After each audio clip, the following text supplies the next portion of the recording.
The C-SPAN networks bring you long-form public affairs programming from the nation's capital and are a public service of your television provider. C-SPAN, created by cable. Now we'll turn to Mr. Seth Rogen. Mr. Rogen, welcome, and please proceed. Thank you very much for having me, Mr. Chairman, Ranking Member Moran, and the members of the subcommittee. Thank you for the opportunity to testify today and for the opportunity for me to be called an expert at something, because that's cool.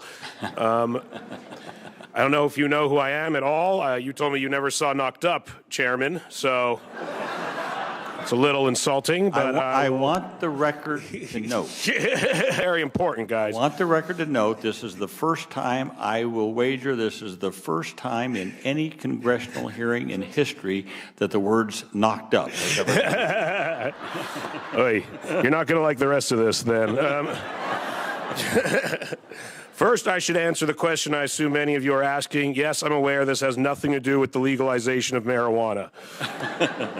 In fact, if you can believe it, this concerns something that I find even more important. I started dating my wife, Lauren, 9 years ago when her mother was almost 54 years old. The first time I met her parents, being the mensch that I am, I was excited to spend time with them and make Lauren think I was the type of guy she should continue dating. It was this trip, the first time I met my now mother-in-law, that Lauren first admitted to herself and then to me that something was off with her mother. I guess the clues were unfortunately easy to spot since both of Lauren's mother's parents had Alzheimer's disease. Soon after this trip, at 55 years old, Lauren's mother was diagnosed with early onset Alzheimer's. Now, at this point, my impression of Alzheimer's was probably what I assume most people's impression is. I thought it was something only like really, really old people got, and I thought the way the disease primarily showed itself was in the form of forgotten keys, wearing mismatched shoes, and being asked the same question over and over.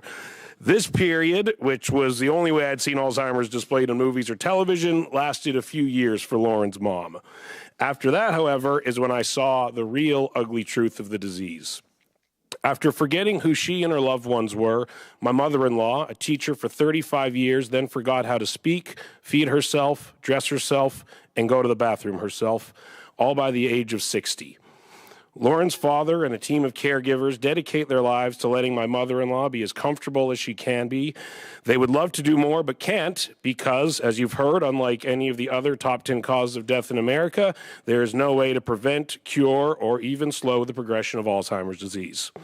Another thing I didn't realize until I was personally affected was the shame and stigma associated with the disease. It was before I was born, but I'm told of a time when cancer had a stigma that people were ashamed by. Celebrities and other public figures that were stricken would hide rather than be voices of hope for people in similar situations. And although it's turning, this is currently where we are largely at with Alzheimer's disease, it seems like. And it's because of this lack of hope and shameful stigma that my wife, some friends, and myself decided to actually try and do something to change the situation. We started Hilarity for Charity. Hilarity for Charity is a fund we have as a part of the Alzheimer's Association to raise money to help families struggling with Alzheimer's and support cutting-edge research. That's right. The situation is so dire that it caused me, a lazy, self-involved, generally self-medicated man-child, to start an entire charity organization. It was through this that we felt we weren't just complaining there was nothing to be done, but actively taking steps to do something. Instead of being disappointed that young people were so misinformed about the reality of the disease, we've started to educate them. We recently started a college program that allows university students to hold their own Hilarity for Charity events, and in the month since it started, 18 schools nationwide have signed up to hold events. The fact that we actually got college students to stop playing video games and volunteer their time is a huge accomplishment, especially considering both Xbox One and PlayStation 4 came out this year. I'm sure these people know what I'm talking about. I came here today for a few reasons. One, I'm a huge House of Cards fan. Just marathon the whole thing, had to be here. Two is to say people need more help. I've personally seen the massive amount of financial strain this disease causes, and if the American people ever decide to reject genitalia-driven comedy, I will no longer be able to afford it. Please don't. Therefore, I can't begin to imagine how people with more limited incomes are dealing with this. As you've also heard, studies show that Alzheimer's and related dementia is the most costly condition in the United States. Yes, it's more costly than heart disease in a country where for $1.29 you can get a taco made out of Doritos. They're delicious, but they're not healthy. While deaths from other major diseases like heart disease, HIV, and strokes continue to decline, deaths from Alzheimer's have increased almost 70% in the last 15 years. Over 5 million Americans have Alzheimer's, and at this rate, in 35 years, as many as 16 million will have the disease. The third reason I'm here simply is to show people that they're not alone. So few people share their personal stories. So few people have something to relate to.